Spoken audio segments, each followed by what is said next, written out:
Hello, welcome to the StellaLife Innovators series. Today, I'm going to have a conversation with Miranda Beeson. She's a hygienist. She's a practice administrator at Coastal Cosmetic and Implant Dentistry in Virginia Beach. She's also a dynamic speaker and an exceptional educator and helps dental practices go to that next level of excellence with all that she could offer them in their training, her training and encouragement. So Miranda is also an expert in implant maintenance. So I'm going to pick your brains today, Miranda, and I want to welcome you and thank you so much for joining us. As I attend a lot of implant courses, and I always like to ask the instructors, what do you recommend for implant maintenance in the hygiene department, in the perio department? And I've had all types of different answers. And I know there's some confusion with that. So I wanted to take this opportunity to ask you, what your thoughts are on that. And so I have just a few questions here for you. First of all, one of the questions that I often get, because I'm also a trainer, is do we probe or not to probe? And how do we do that? When should we do that? How can the hygienists help to pre-diagnose and determine peri-implantitis or any other types of issues with the implants? So thank you, first of all, for having me. I do appreciate being here. I feel the same way. You're right. There's a lot of different schools of thought, and I think it's still up in the air as to if there's a true right or wrong. My recommendations tend to definitely fall towards, just to get right to the point of probing, yes, probing. So for me, a really important factor in evaluating implants first is what are we looking at with risk factors, bacterial and then functionally as well. So, we're looking at all the risk factors that can play into a diagnosis that may be from a bacterial standpoint as hygienists, and then assisting the doctor in any functional or prosthetic design things that we may be recognizing. So for me to recognize those bacterial concerns, and when I'm working with other teams and hygienists, absolutely probing, I believe, should be a part of that equation. Now, with that being said, we're looking very similar but different to how we would diagnose natural teeth, because we know implants are not teeth. They're very different, very different. And so we're looking at the visual evaluation of tissue. We're palpating that implant, checking for any signs of separation, using radiographs in the same way, but different than we do with natural teeth. And then, of course, probing. So for me, the probing debate really comes into what's a baseline, and then what differentiation are we having from that baseline, if any? So yes to probing, and one of my favorite lines, and there's even a book titled Yes and, yes to probing, and however, we're going to be looking at that a little differently. It's not just a matter of do we have a 4, a 5, a 6 millimeter pocket? Is there delayed or spontaneous bleeding? We're more looking at those numbers as comparisons over time for stability. Because what we do know is that you can have a probing depth of 7 millimeters on an implant that's still considered healthy, pending we can see the baseline and where we started at integration of that implant. And then we're going to monitor that over time. We do have to alter our pressure and technique when we're probing with implants. We don't have those subcrestal protective fibers. So it's a more delicate area that we're navigating. So we definitely have to adjust our pressure and technique. And then also the way we use that information to form a diagnosis. Great. And they're using plastic probes when you're probing around implants rather than my preference is plastic probes, mostly for contouring. They're more flexible, and as anyone who's been around an implant and attempting to get an accurate probe depth, yes, you have to have that flexibility ideally in the probe. Certainly in a worst case scenario, if you don't have those, being cautious with a metal probe. You'll probably learn this in our conversation today. Yeah. I'm definitely a reality versus ideal mindset person. Not everyone has the ideal available to them. Yes. I do think in that circumstance, if you don't have plastic available, it's still more advantageous to have a depth, but you have to be aware that you have an instrument in your hand now that could very well make contact with that implant surface and then make a permanent change. So being incredibly cautious. But plastic's preferred by me, and also almost more so from the standpoint of being able to navigate the contours of the designs of some of these prosthetics. Yeah, absolutely. And just as with natural teeth, the pocket depth doesn't tell you the whole story. You have to look at the risk factors and you have to look at the big picture, the level of inflammation, the bleeding, all of those things as well. So it's not simple, and you can't use a cookie cutter approach to any of this. So having said that, and we know that we have different things available in different settings with different practices, what is the best way for hygienists to maintain implants and eliminate the biofilm? And what are the limitations that we have with just the ultrasonics and hand instruments? So what would your dream protocol include? Oh, yeah, if you could wave a magic wand, I would have myself a master piezo unit.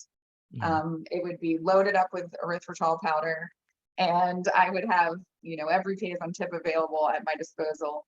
I think that that's really, in my opinion, the gold standard of any hygienist dream if they're really ideally trying to manage dental implants.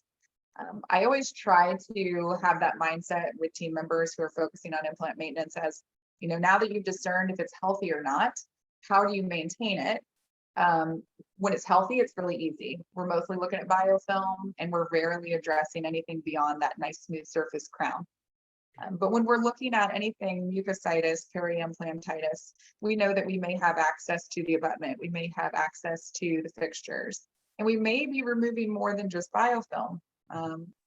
Calculus obviously may be present, especially if the fixture is present, accessible. And so we definitely have to try to navigate, how do we get this material off? What are we getting off and how do we get it off? And it's going to be dependent on the surface.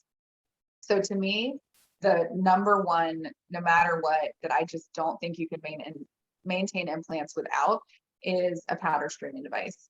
What we know now with glycine and erythritol and biofilm removal through that capacity, to me, there's just no going back from that. And I advocate for practices often that if your doctor's placing implants and you have the technology in your office to do so well, then we also need to have the technology in the office to be able to maintain them.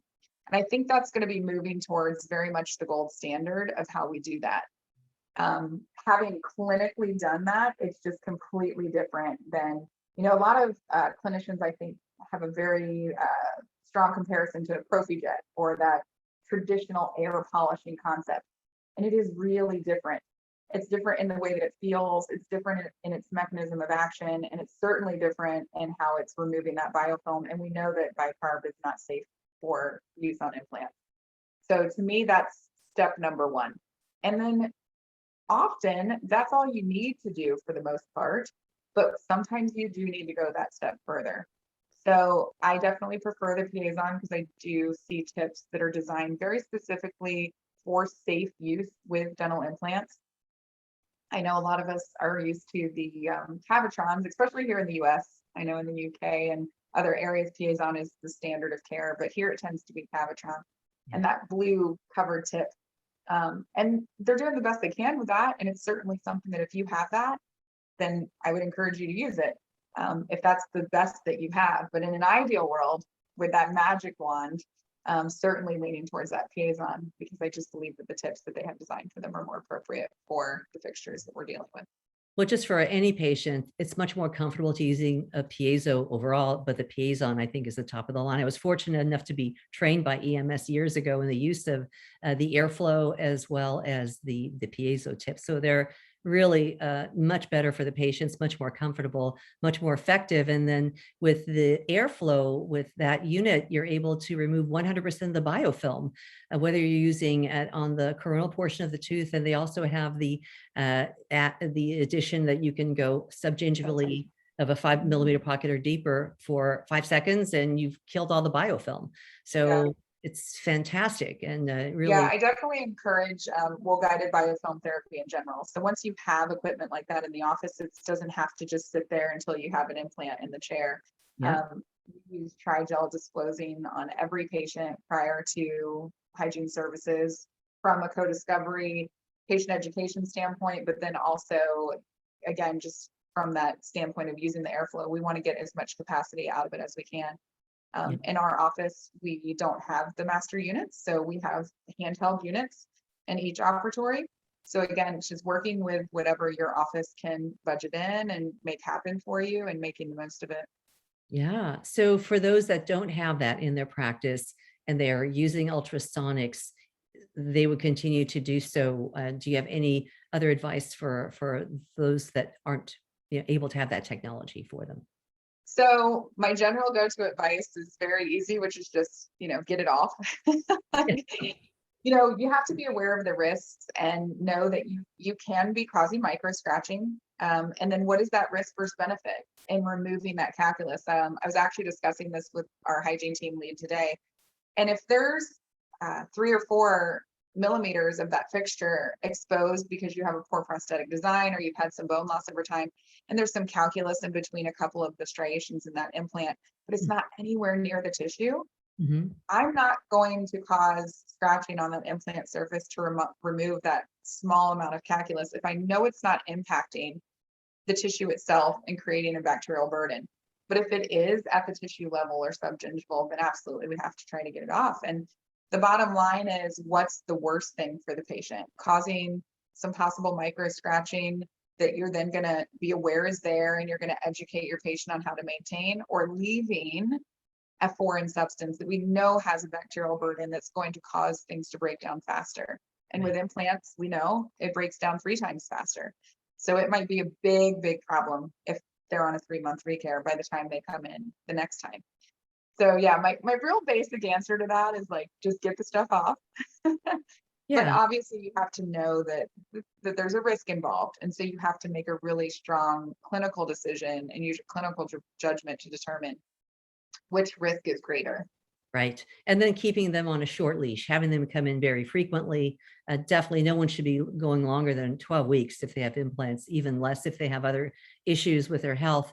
And then they can always use StellaLife to disinfect, and even for subgingival irrigation, just mentioning that, because that's something else that we can do if we don't have that technology to safely use something non-toxic that's going to help, keep the inflammation under control, get rid Absolutely. of those pathogens. Well, So I think that what's really important, and this is why I loved being able to be a part of this, we're huge proponents of StellaLife in our practice. We do a lot of the full fixed arch dentistry, all on X dentistry.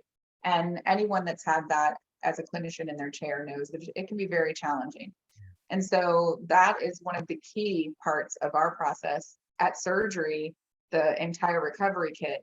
And then we have patients on a very customized interval of care. It could be 1 month.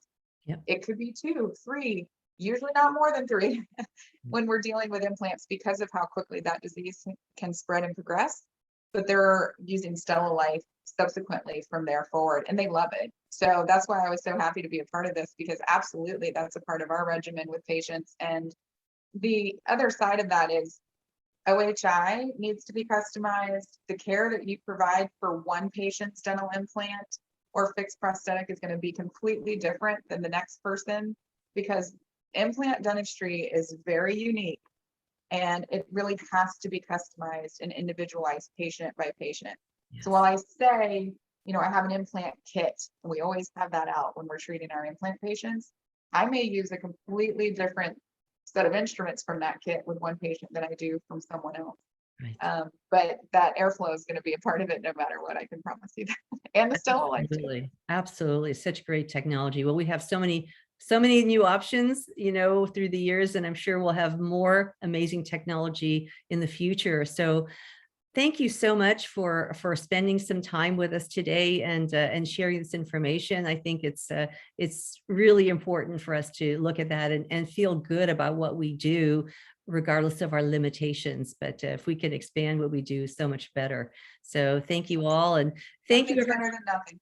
Yeah, no, absolutely. Well, we do so much all the time, and this has been a pleasure. So thank you again. And I want to thank everyone for joining us today. And please stay safe and stay healthy, stay happy, and join us next time on our next StellaLife Innovators series. Thank you so much.